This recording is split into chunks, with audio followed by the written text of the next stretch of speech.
Que las bendiciones de Dios sean sobre todos ustedes y sobre mí también, y en esta noche nos permita Dios entender su palabra correspondiente a este tiempo final.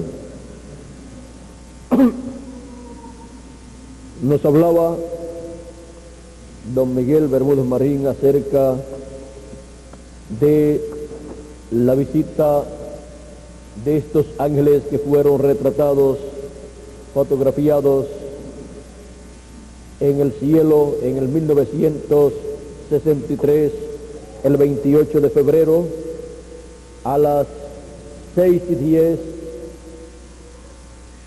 desde las 6:10 hasta las 6:30 de la tarde o de la noche.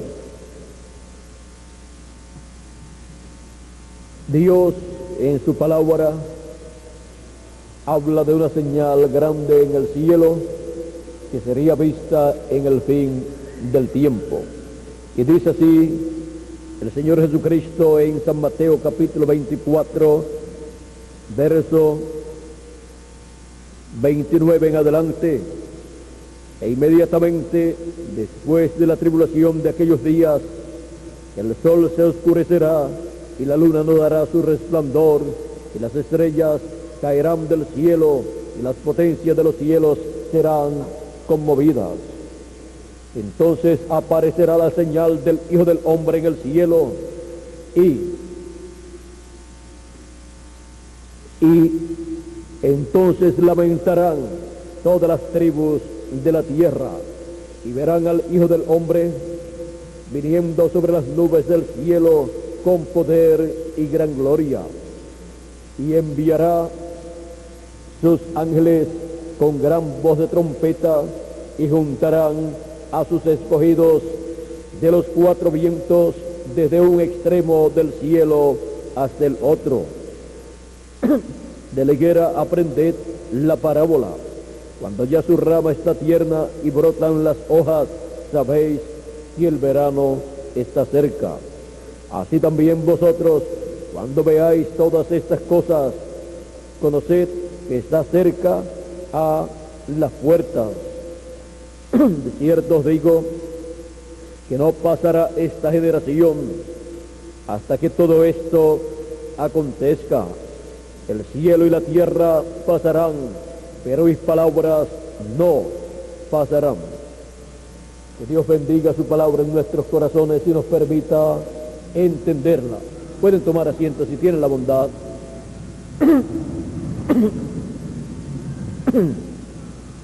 La señal del fin del tiempo en el cielo. La aparición de esta señal en el cielo, fotografiada por la revista Ciencia y la revista Vida o revista Life en inglés, es la señal del Hijo del Hombre en el cielo, apareciendo como una nube. Pues la promesa es que en las nubes vendría el Hijo del Hombre. Encontramos que esta es una señal, así como la estrella de Belén 2000 años atrás fue la señal que guió a los magos que vinieron a Jerusalén buscando al Mesías que había nacido. Ellos estaban viendo una señal en el cielo, la cual era la señal de la primera venida del Hijo del Hombre en medio del pueblo hebreo. Siempre que Dios va a cumplir en esta tierra lo que Él prometió, lo muestra primero en el cielo. Por eso es que Él siempre ha dicho que miren las señales del cielo, y estableció las señales que iban a ser vistas en el cielo. Siempre que Él ha de enviar un mensajero a la tierra, también lo representa en el cielo, en estrellas, también cuando va a enviar una edad de la iglesia a la tierra, lo muestra en la luna. Y cuando corresponde el tiempo para la venida de Cristo, ya sea su primera venida o su segunda venida, lo representa en la estrella resplandeciente de la mañana y también lo representa en el sol, porque Cristo es la estrella resplandeciente de la mañana y también Él es el sol de justicia. Los cielos cuentan la gloria de Dios y la expansión denuncia la obra de sus manos. Por eso, todo lo que Dios hace en esta tierra tiene sus tipos y figuras de las cosas del cielo y también de las cosas de la naturaleza aquí en la tierra. Por ejemplo, cuando Él va a enviar un profeta, lo representa en o con el águila. Un águila volando representa un profeta en su ministerio. Por eso encontramos en la Escritura que habla del águila y aún el rostro, uno de los rostros de estas bestias que aparecen en el libro del Apocalipsis y también en otros lugares del Antiguo Testamento, nos muestra que tenían por un lado rostro de animal, un rostro de buey o becerro, por otro lado tenían rostro de león, por otro lado tenían rostro de hombre y por otro lado tenían rostro de águila. La misma bestia tenía 4 rostros, un rostro por cada lado. Esto mostrando el programa de Dios, mostrando la forma en que el poder divino sería manifestado a través de las diferentes etapas del programa de Dios durante la dispensación de la gracia y luego al final con el águila, con el último mensajero de la iglesia gentil y luego con el mensajero al pueblo hebreo que con gran voz de trompeta en el fin del tiempo estará llamando y juntando a los escogidos de Dios de entre los gentiles primeramente y después de medio del pueblo hebreo. Este es el ministerio señalado en Apocalipsis capítulo 11 como el ministerio de los 2 olivos, el ministerio de Moisés y Elías. Y también en Zacarías capítulo 4, porque ese es el ministerio correspondiente al fin del tiempo. Es el último ministerio que el Señor Jesucristo envía a la tierra en favor de todos los escogidos para hacer el Señor Jesucristo la obra final que Él ha prometido en la Escritura. Por eso el Señor Jesucristo dijo que el Hijo del Hombre vendrá con sus ángeles. En San Mateo capítulo 16, verso 27-28 dice: porque el Hijo del Hombre vendrá en la gloria de su Padre con sus ángeles, y entonces pagará a cada uno conforme a sus obras. ¿Con quién vendrá? Dice, con sus ángeles. ¿Y vendrá en la gloria de quién? En la gloria de su Padre. Vendrá en la gloria de la Chequina, en la gloria de la columna de fuego, la gloria que vio Moisés, la gloria que pasó frente a Moisés, proclamando el nombre de Jehová. Dice: de cierto os digo que hay algunos de los que están aquí que no gustarán la muerte hasta que hayan visto al Hijo del Hombre viniendo en su reino. Ahora vean, la promesa es la venida del Hijo del Hombre en su reino, en la gloria de su Padre. Encontramos que en el templo que hizo Moisés, Dios, el Padre, entró en su gloria, la gloria de la Chequina, la gloria de la columna de fuego.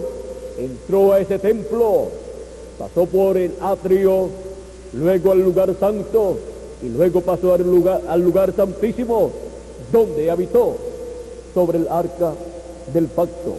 Y allí estaba la gloria de la Chequina, allí estaba la gloria de Dios, la gloria del Padre manifestada. Y desde el lugar santísimo le hablaba a Moisés. Encontramos que Dios le dijo a Moisés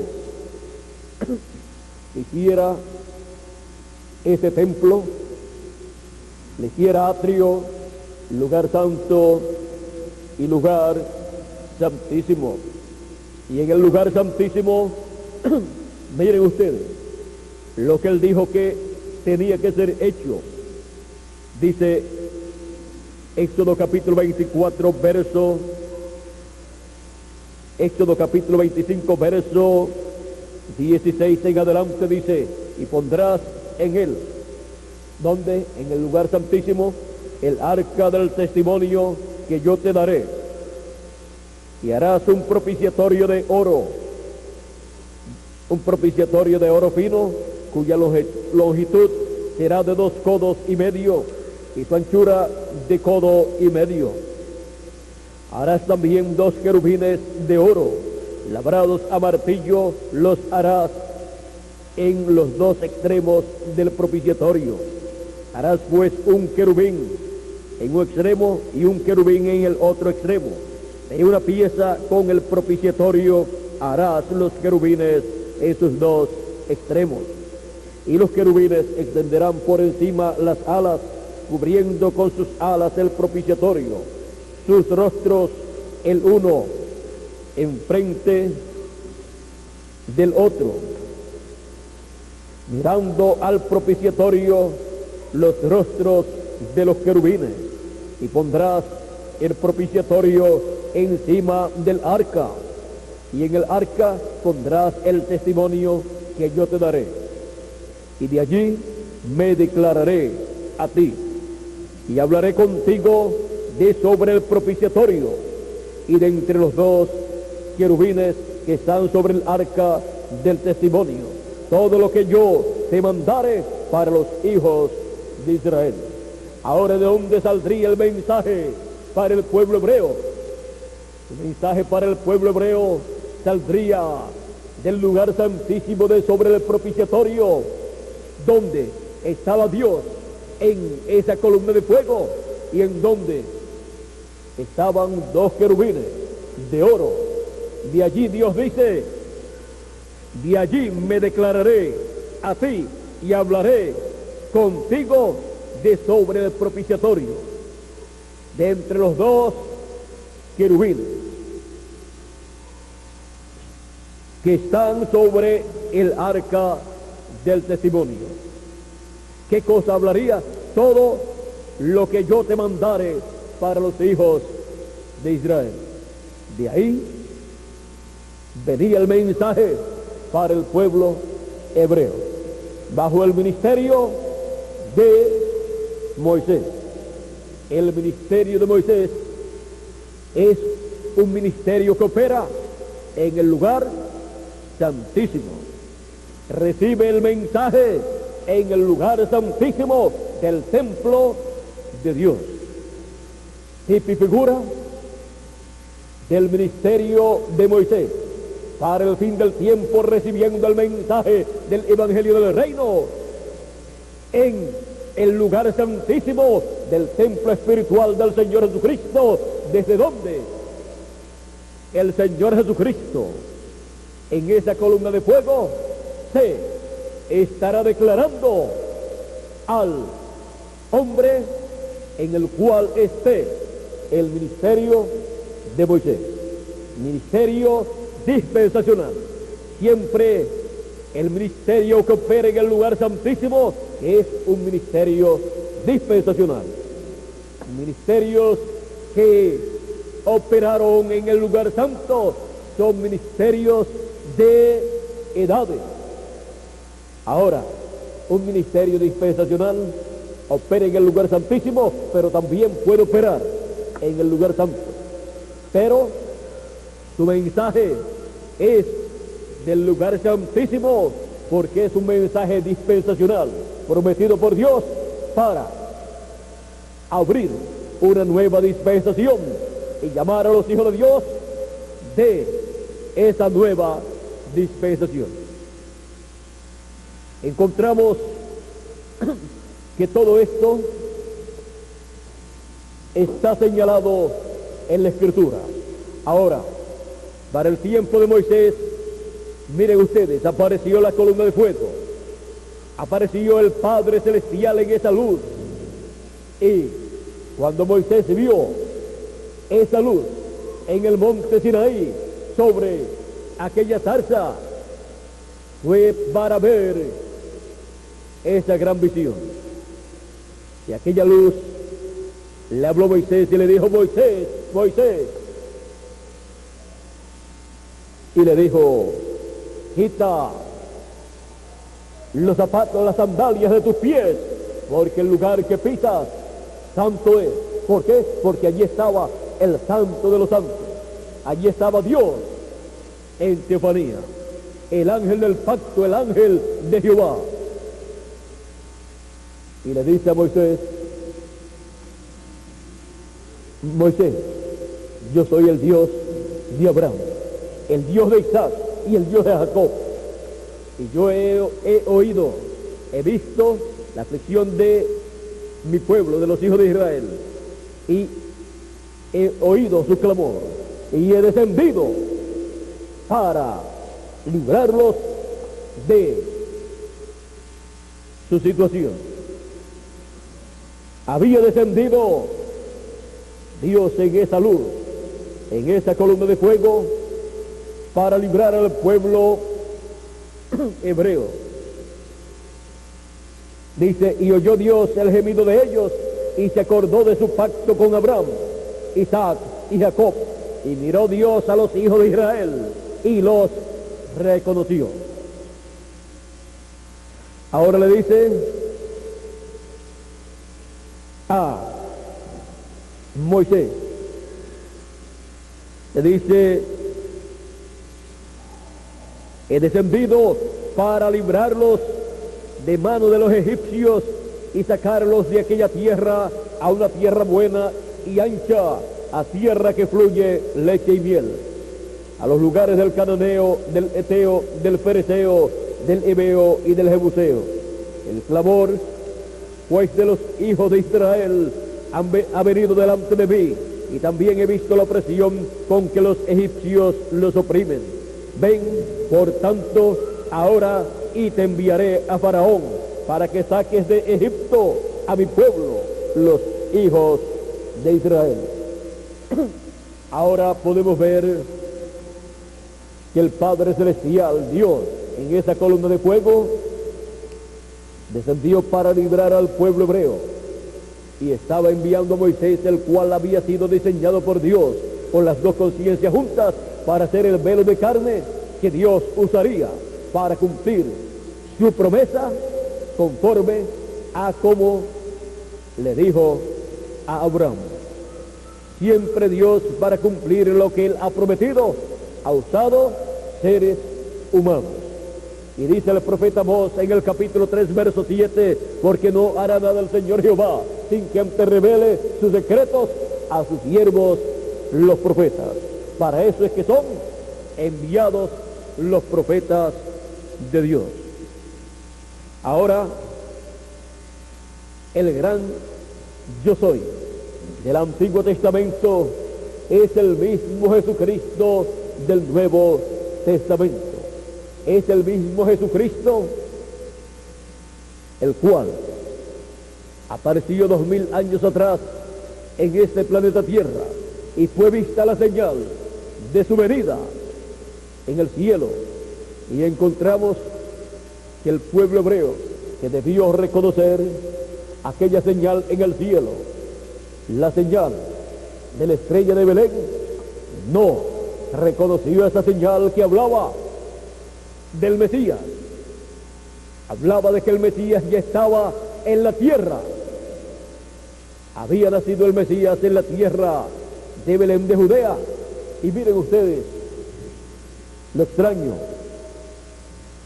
en esa ocasión. La religión hebrea, con todos los sacerdotes, saduceos, fariseos, doctores de la ley y el sumo pontífice, nada sabía de aquella señal que estaba en el cielo. Y si quizás alguien podía hacer un comentario acerca de esa señal, como algo que estaba hablando de cosas espirituales, de que Dios estaba mostrando algo, podían decir, eso es tontería. Quizás pensaban que si algo grande e importante Dios iba a hacer en la tierra, en vez de mostrarlo allá en el cielo, lo mostraría al sumo sacerdote. Pero miren ustedes, el sumo sacerdote no supo nada, y cuando supo algo fue cuando aquellos magos aparecieron buscando al Mesías y entraron a la ciudad de Jerusalén diciendo, ¿dónde está el rey de Israel que ha nacido? Porque su estrella hemos visto en el oriente.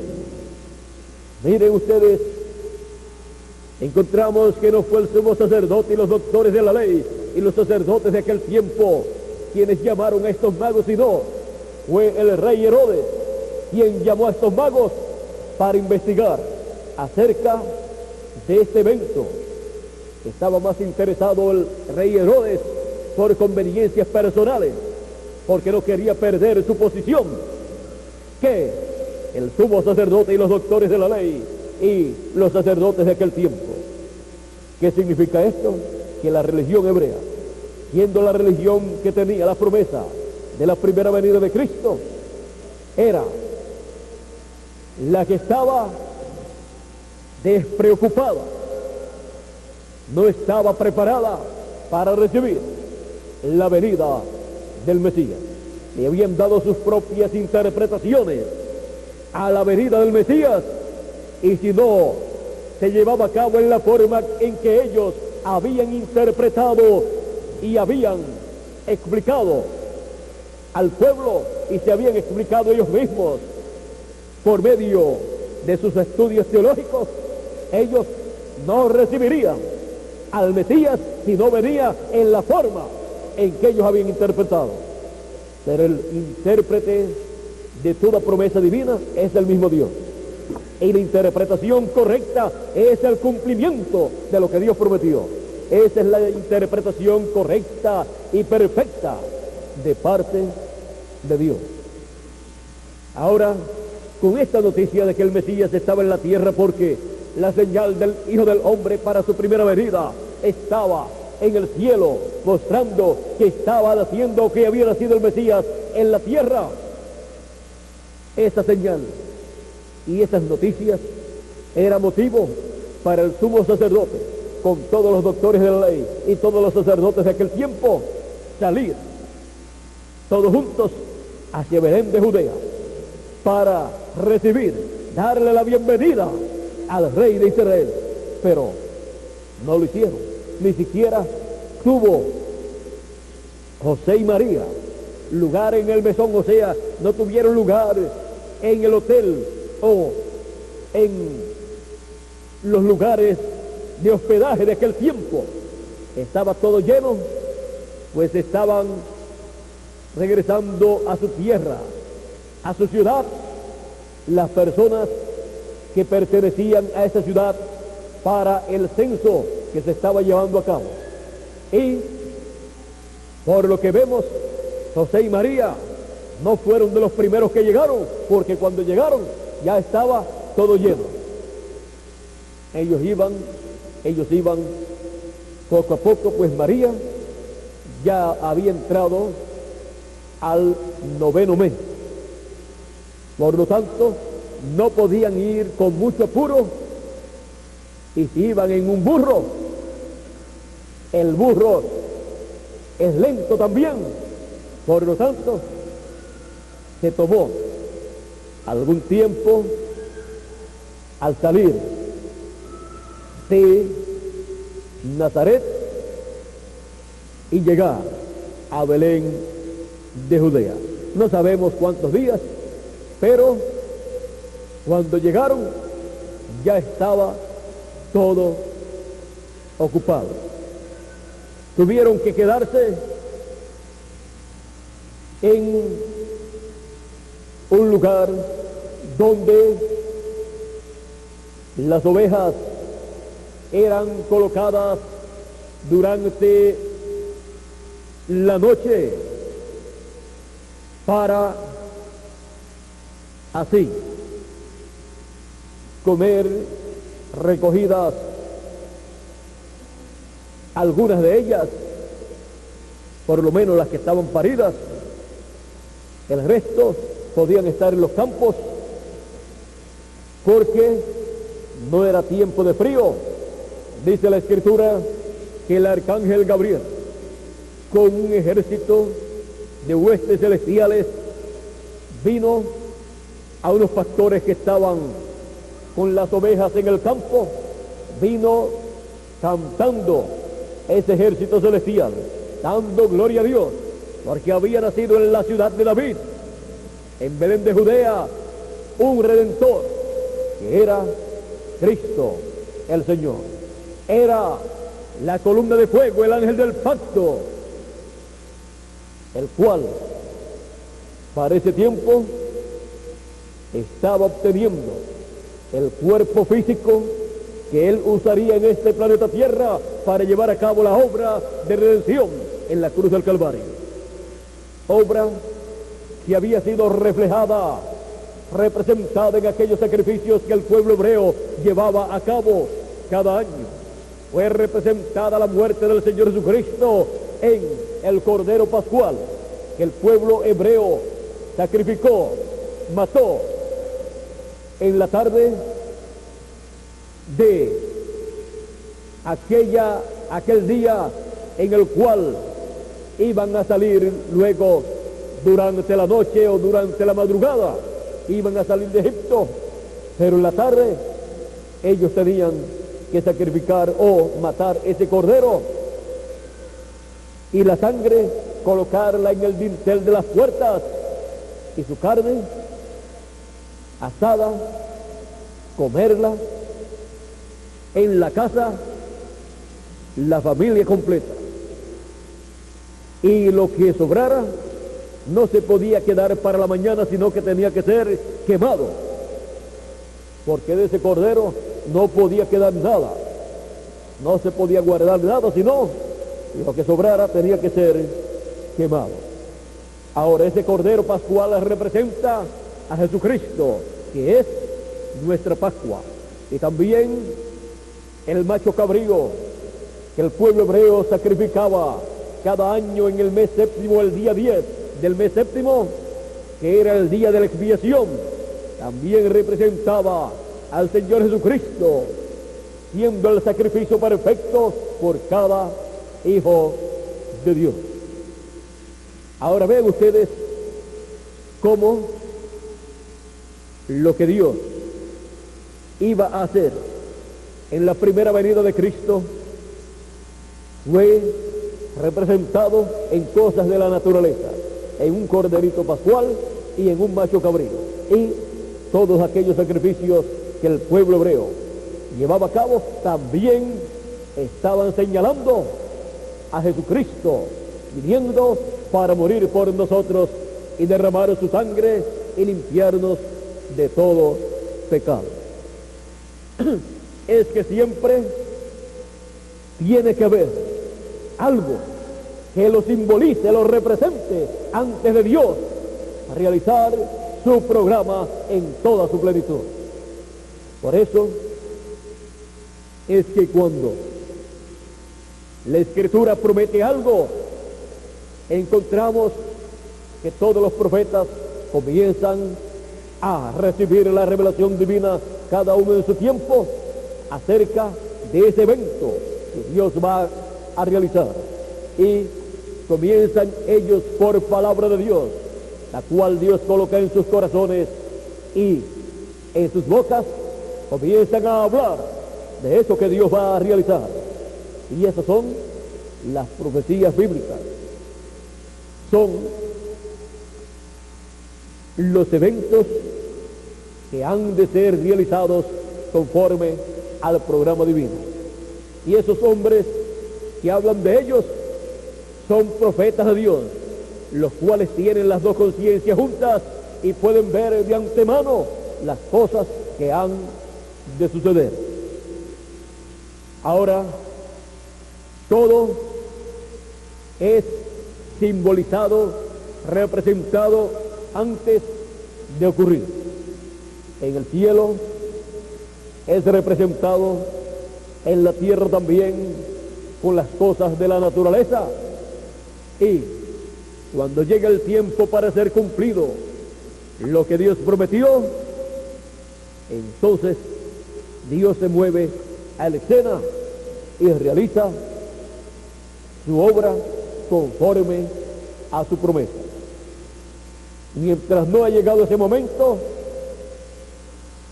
se está viviendo a la sombra, o sea, en la sombra, en los tipos y figuras de lo que Dios ha prometido. Por ejemplo, cuando se sacrificaban aquellas ovejas, aquellas ovejitas y aquellos carneros y machos cabríos, se estaba viviendo a la sombra de la primera venida de Cristo. Y cuando Juan el Bautista estuvo predicando, se estaba viviendo a la sombra de la primera venida de Cristo. Pero cuando lo presentó, diciendo: he aquí el Cordero de Dios que quita el pecado del mundo, la sombra se había convertido en la realidad. Y la realidad tenía un nombre: Jesucristo, o Jesús de Nazaret.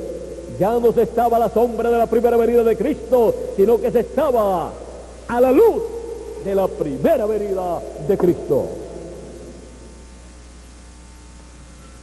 Siempre en la Escritura encontraremos los tipos y figuras, la sombra de lo que Dios ha de realizar. Es como colocar la sombra de una mano allá. Y si la persona está viendo la sombra,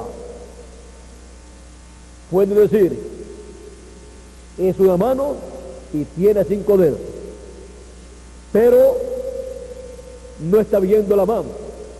Pero cuando la mano se va acercando a la sombra,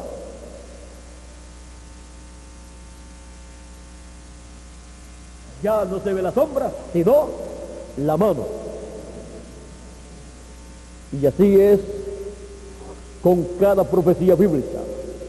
Nos muestra lo que ha de venir. San Pablo decía: nosotros vemos por espejo en oscuridad. Estaban viendo ¿qué? La sombra de lo que vendría, y estaban viendo por la palabra lo que Dios estaba prometiendo, lo que Dios prometía. Pero cuando llegue el cumplimiento de la promesa divina, ya se vive en la realidad de lo que antes fue una profecías. Ahora, con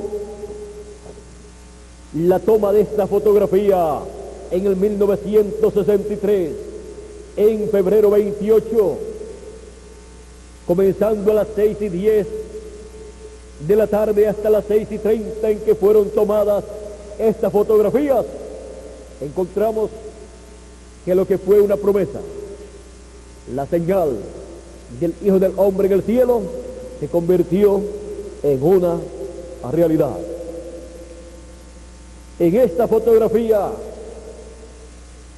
están retratados 8 ángeles mensajeros, los cuales están en sus cuerpos teofánicos. Por eso es que aparecen en esa forma. Y están a una altura de 26 millas de alto, que aunque estuvieran en cuerpos físicos, tampoco podía ser captado cada uno de estos ángeles mensajeros. O sea, saldrían tan y tan pequeñitos que serían más pequeños que el punto que una persona puede hacer con una aguja o un alfiler. Pero ellos están aquí en sus cuerpos teofánicos. Por eso aparecen en esta forma. Ahora, la ciencia ha deseado conocer lo que sucedió en esta ocasión y todavía no ha descubierto lo que sucedió en esta ocasión, como tampoco la ciencia ha podido explicarse lo que sucedió cuando el pueblo estuvo viendo y aquellos vagos estuvieron viendo la estrella de Belén. Pero lo importante es lo que significó, conforme al programa divino, la aparición de aquella señal allá, 2000 años atrás en el cielo, y lo que ha significado esta señal en el cielo. 31 años. O sea, van 31 años de esta fotografía, de este evento en el programa divino. Dios ahí está mostrando lo que Él hará, materializará en este planeta Tierra, en beneficio de todos los hijos de Dios. Ahora, siempre que Dios muestra en el cielo las señales de sus promesas,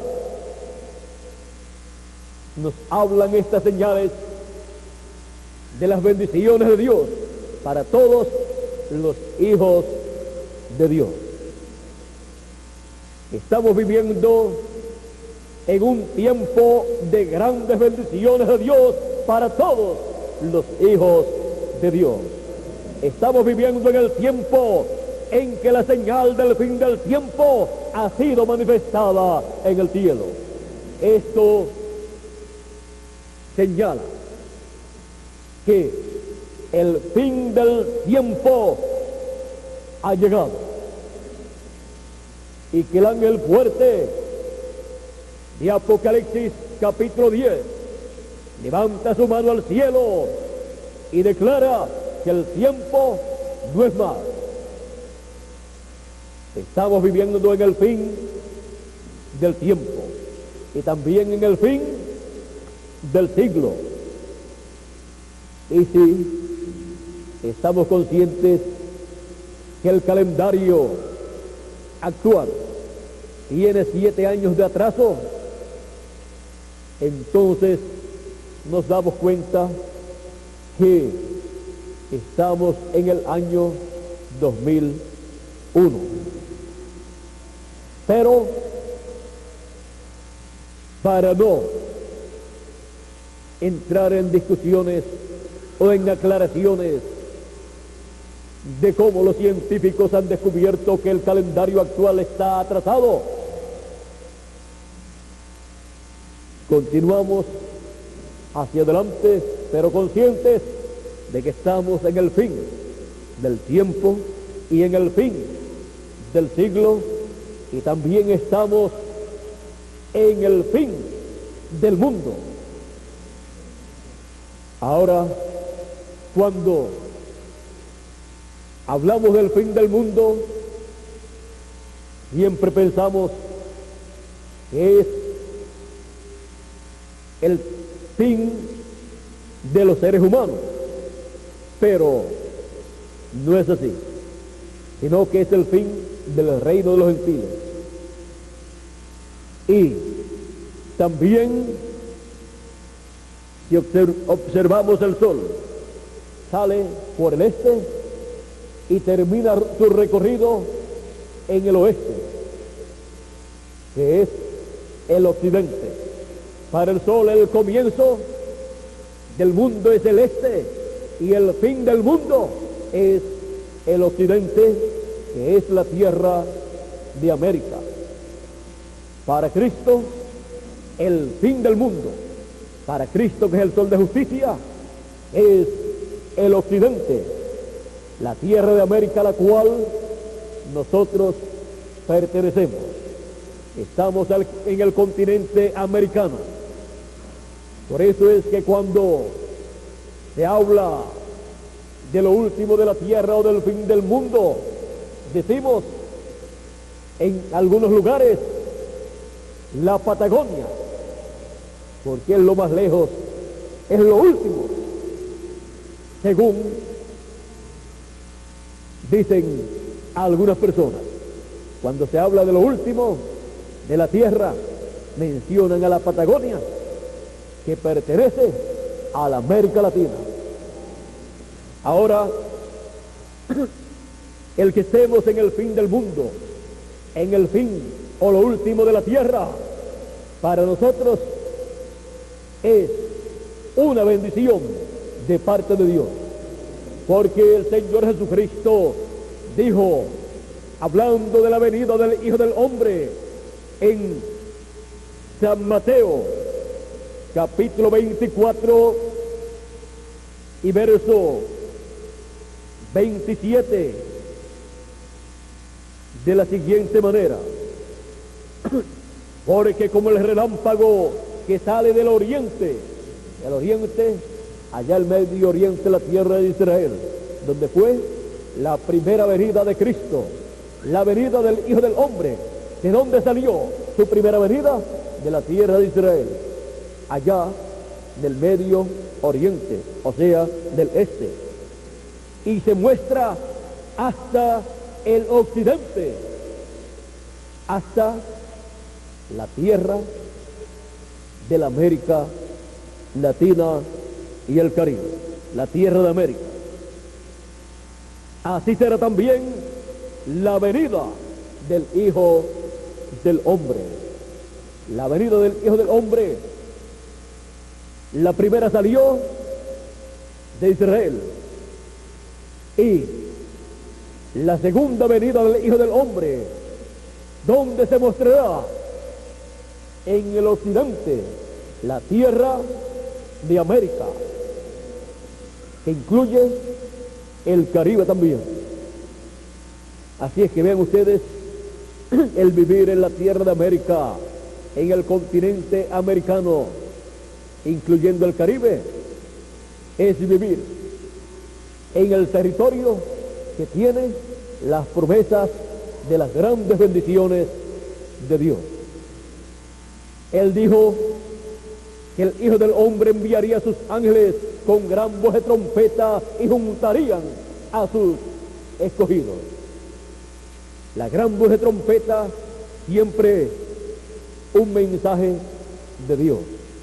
Es el mensaje del Evangelio del Reino siendo proclamado en el fin del tiempo por medio del ministerio de sus ángeles, que es el ministerio de Moisés y el ministerio de Elías, manifestados en el lugar santísimo del templo espiritual del Señor Jesucristo, que es la iglesia del Señor Jesucristo en el fin del tiempo, en la edad de la piedra angular, la edad del lugar santísimo del templo del Señor Jesucristo.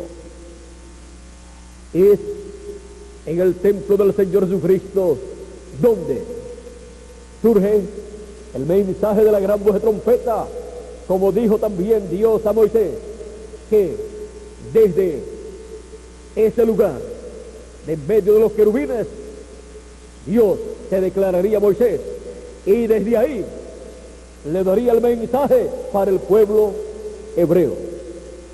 Ahora podemos ver también que el lugar santísimo en el templo que hizo Moisés y el templo que hizo Salomón estaba ¿dónde?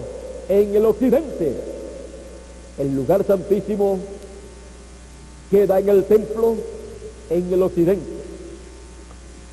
Cuando Dios pensó, diseñó y luego ordenó la construcción del templo a Moisés, y luego también el que hizo Salomón, pensó en América, pensó en la América Latina y el Caribe, donde él construiría el lugar santísimo de su templo espiritual, con piedras vivas, con seres humanos que serían llamados y juntados con el mensaje de la gran voz de trompeta para formar el lugar santísimo del templo espiritual del Señor Jesucristo, donde se manifestaría la gloria de Dios y desde donde se revelaría al pueblo hebreo y desde donde surgiría el mensaje de Dios para el pueblo hebreo, el mensaje del Evangelio del Reino, el mensaje de la gran voz de trompeta o trompeta final. Ante la presencia de Dios de todos los territorios de este planeta Tierra, hay dos lugares que son muy importantes, los más importantes de este planeta Tierra, y son la América Latina y el Caribe, juntamente con la tierra de Israel. Porque en la América Latina y el Caribe, Dios estaría llamando y juntando a sus escogidos para formar el lugar santísimo de su templo espiritual, donde Él se estará manifestando en el fin del tiempo y desde donde Él estará dándonos el mensaje final, el Evangelio del Reino, para recoger a todos los escogidos y para también llamar y juntar a 144,000 hebreos de las 12 tribus del pueblo de Israel.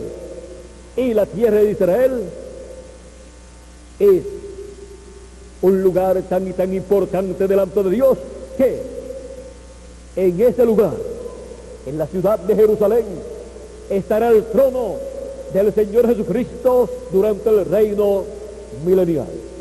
Él estará sentado sobre el trono de David.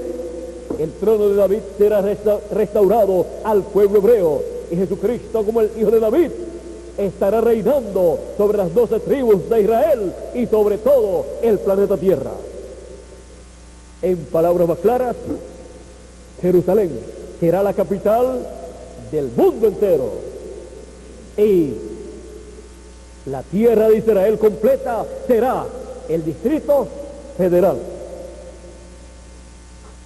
Y desde ahí el Señor Jesucristo que es Rey de reyes y Señor de señores, es el Hijo de David, reinará sobre todo ser humano, sobre todas las naciones.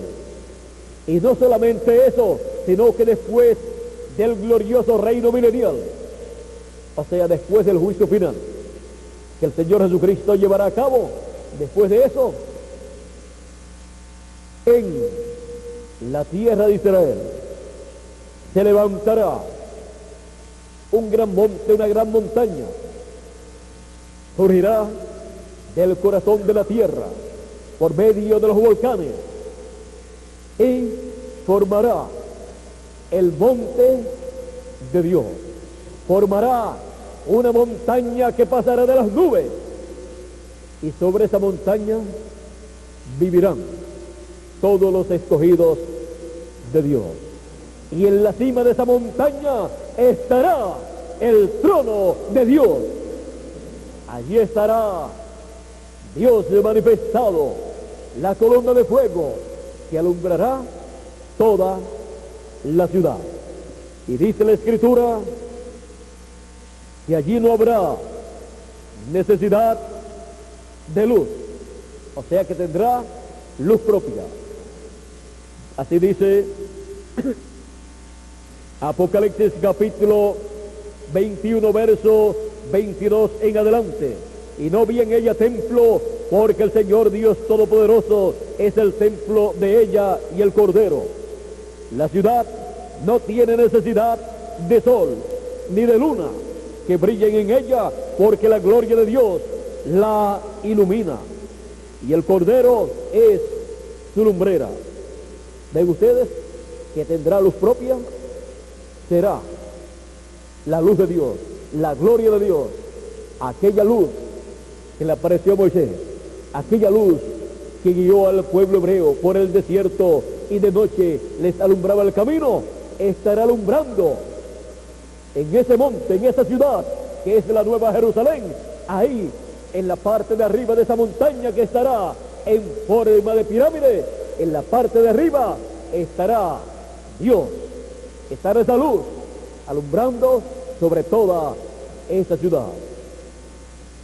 No habrá allí, no vio templo Juan, allí no habrá templo. Se acabaron entonces los sectarismos, se acabaron entonces las religiones de esta tierra. Allí no habrá templo, allí estará Dios con sus hijos, un solo pueblo, sin divisiones religiosas, sin sectarismo, hijos e hijas de Dios, allí como reyes y sacerdotes, donde vivirán por toda la eternidad. Sigue diciendo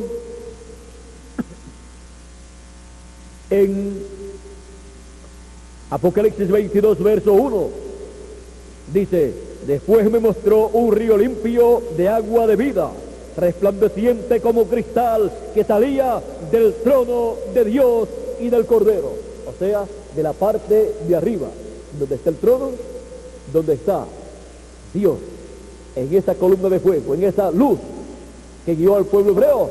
Desde ahí, desde esa parte de la montaña, salía un río limpio, cristalino, agua como cristal, salía del trono de Dios y del Cordero, y pasaba por toda la ciudad.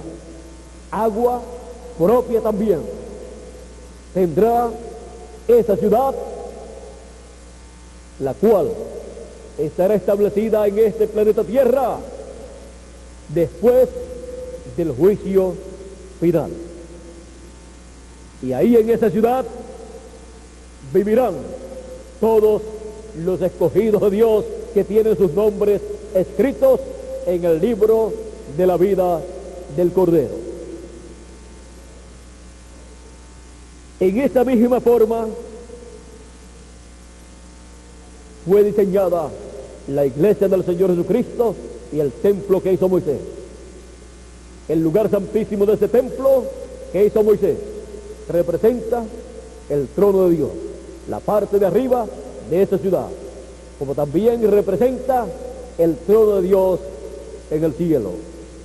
Y la edad del lugar santísimo del templo espiritual del Señor Jesucristo representa la parte de arriba de esa ciudad, que es el trono de Dios. Por eso, todo lo que Dios tiene en su trono allí en el cielo estará manifestándose en el trono de esa ciudad, en la parte alta de esa ciudad. Y todo lo que Dios tiene en el trono allí en el cielo estaba manifestándose en el lugar santísimo, en el templo que hizo Moisés y en el templo que hizo Salomón. Así como en el trono que está en el cielo está Dios sentado en su trono, en el templo, en el lugar santísimo, estaba Dios en esa columna de fuego, en la Shequina, allí habitando, y era la única luz que había en el lugar santísimo. Y en el templo espiritual del Señor Jesucristo, en el lugar santísimo de su templo, que es la edad de la piedra angular, todo lo que está en el trono del cielo y lo que fue reflejado en el lugar santísimo del templo que hizo Moisés y el templo que hizo Salomón, y lo que habrá en el trono, en la parte de arriba de la ciudad, la Nueva Jerusalén, estará siendo manifestado en la edad de la piedra angular, la edad del lugar santísimo del templo espiritual del Señor Jesucristo, que es el trono del Señor Jesucristo como iglesia. El trono del Señor Jesucristo en su iglesia es la edad de la piedra angular, es la edad del lugar santísimo, donde Él manifestará todo lo que está en el trono de Dios que está en el cielo. Por eso encontramos en Apocalipsis capítulo 5 que dice así: y vi en la mano derecha del que estaba sentado en el trono, un libro escrito por dentro y por fuera, sellado con 7 sellos.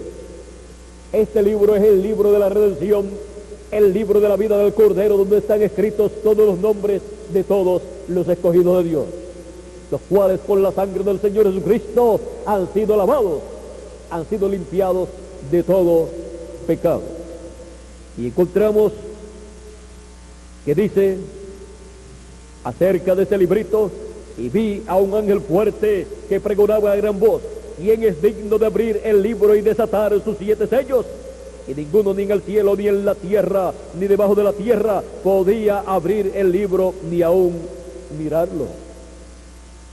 Y lloraba yo mucho, porque no se había hallado a ninguno digno de abrir el libro, ni de leerlo, ni de mirarlo.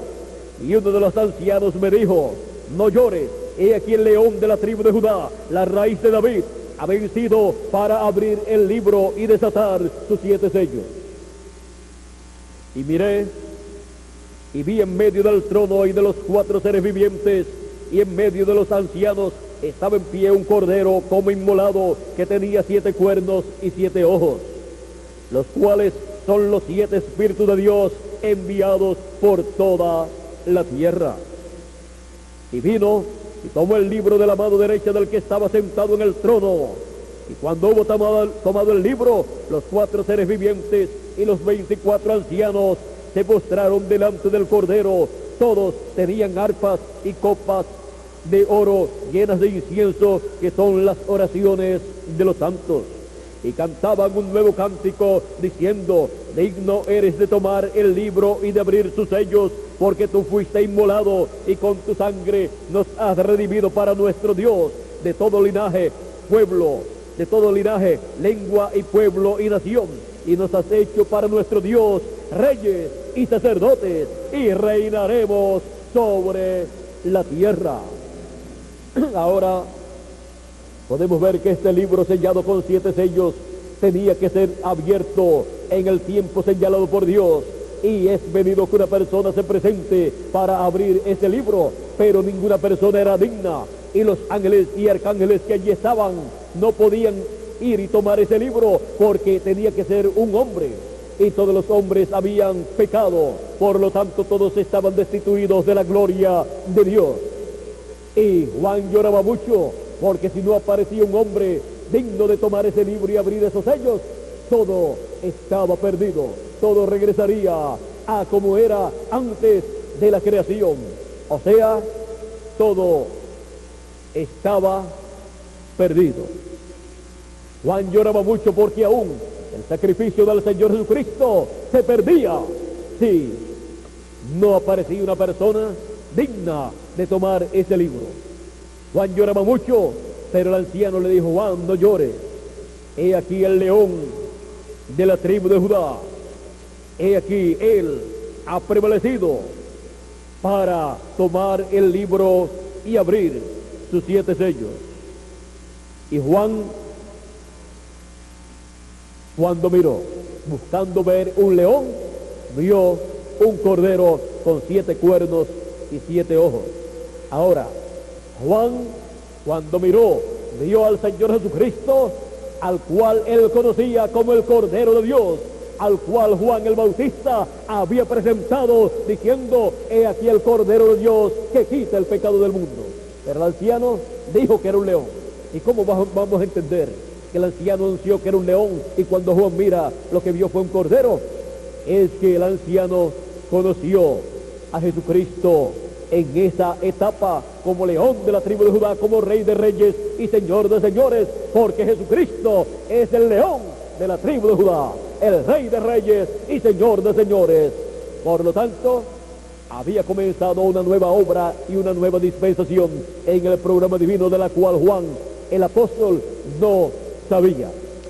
Y tenía Jesucristo que tomar ese libro, abrir esos sellos en el cielo, los cuales abrió aquí en la revelación apocalíptica, y después descender a la tierra con ese libro abierto.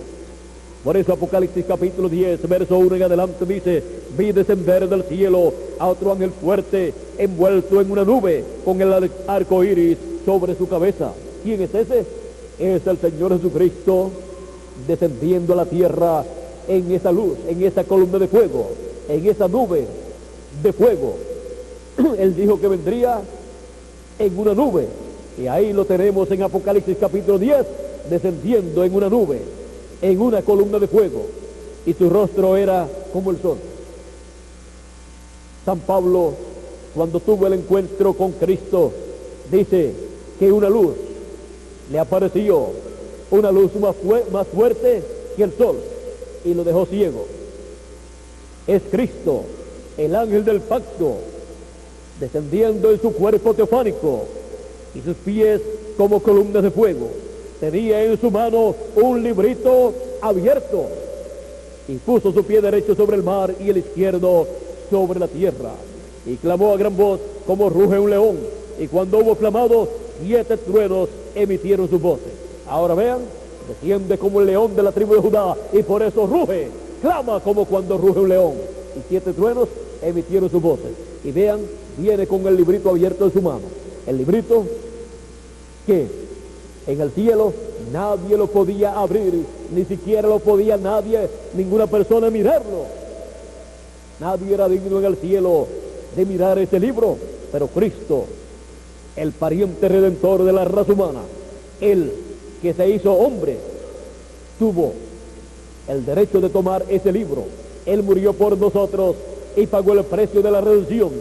Él que no tenía pecado, tomó el pecado nuestro y murió por todos nosotros y nos limpió con su sangre preciosa. El único digno en el cielo de tomar ese libro, el único digno de tomar ese libro de la mano del que está sentado en el trono. Pero miren ahora, este libro pertenece al trono de Dios. Es el libro que estaba en la mano del que está sentado en el trono. Y ahora Cristo, cuando desciende en Apocalipsis capítulo 10, desciende con este librito abierto en su mano. Se lo trajo del trono que está en el cielo a la tierra. Y en Apocalipsis capítulo 10, este mismo capítulo 10, verso 8 al 11. Vamos a ver lo que Cristo hace con ese libro de los 7 sellos. Dice: la voz que oí del cielo habló otra vez conmigo y dijo: ve y toma el librito que está abierto en la mano del ángel que está en pie sobre el mar y sobre la tierra. Y fui al ángel diciéndole que me diese el librito, y él me dijo: toma y cómelo, y te amargará el vientre, pero en tu boca será dulce como la miel. Entonces tomé el librito de la mano del ángel y lo comí, y era dulce en mi boca como la miel, pero cuando lo hube comido, amargó mi vientre. Y él me dijo: es necesario que profetices otra vez sobre muchos pueblos, naciones, lenguas y reyes. Ahora podemos ver que este título de propiedad, este libro de la redención que estaba en la mano de Dios, en el trono que está en el cielo, fue tomado por el Señor Jesucristo y abierto en el cielo y traído a la tierra para ser entregado a un hombre, el cual es representado por Juan el apóstol, porque es el tiempo para ese libro, el título de propiedad, el libro de la redención, ser restaurado a la raza humana para el regreso de los hijos de Dios a la vida eterna. En ese título de propiedad, ninguna persona tiene el derecho a regresar a la vida eterna y vivir eternamente en un cuerpo eterno. Pero en este tiempo final, el título de propiedad, el libro de la vida del Cordero, es restaurado a la raza humana, la cual estará representada en los escogidos de Dios en el fin del tiempo, los cuales serán representados en el ángel del Señor Jesucristo en el fin del tiempo. Juan el apóstol, en la revelación apocalíptica completa, representa al cuerpo místico, a la iglesia del Señor Jesucristo, con todos sus ángeles mensajeros, hasta que Dios envía su último ángel mensajero, el ángel del Señor Jesucristo, al cual le cae la bendición más grande de todas las bendiciones, para luego profetizar sobre muchos pueblos, naciones, lenguas y gente y reyes. Y en el ángel del Señor Jesucristo estará el ministerio de Moisés y Elías, que son los ministerios para el fin del tiempo o fin del siglo, con el cual el pueblo hebreo será restaurado a Dios, para servir a Dios y conocer a Dios y conocer toda la historia que el pueblo hebreo no conoce todavía, donde se dará cuenta que crucificó, pidió la muerte de su Mesías, lo rechazó y pidió su muerte, creyendo que era un falso profeta, creyendo que era un impostor, pero era el verdadero Mesías que ellos estaban esperando y no lo reconocieron. Dios los cegó para darle una oportunidad a los gentiles, de entre los cuales Dios llamaría un pueblo para su nombre, tomando de entre los gentiles de una nación y de otra nación, para así formar su cuerpo místico de creyentes, o sea, formar su iglesia, su templo espiritual. Y ahora, en el fin del tiempo, Jesucristo ha prometido restaurar a todos sus hijos a la vida eterna. Por eso tenemos la promesa en 1 Corintios capítulo 15, que a la final trompeta, porque será tocada la trompeta, y los muertos en Cristo resucitarán primero en cuerpos incorruptibles, y nosotros los que vivimos seremos transformados. ¿Cuándo? A la final trompeta. La final trompeta es el mensaje final de Dios, el mensaje final de Jesucristo, que es el evangelio del reino. Es el mensaje que surge del libro de los 7 sellos al ser abierto y ser dado a conocer a todos los hijos de Dios que hemos llegado a una nueva dispensación y a una nueva edad, y que hemos llegado al fin del tiempo, al fin del siglo y también al fin del mundo. Y nos ha tocado a nosotros vivir en el fin del siglo, vivir en el fin del tiempo y vivir en el fin del mundo también. Hemos visto en el cielo la señal del fin del tiempo. Ya lleva 31 años que fue manifestada en el cielo, mostrando las cosas que Dios haría en la tierra.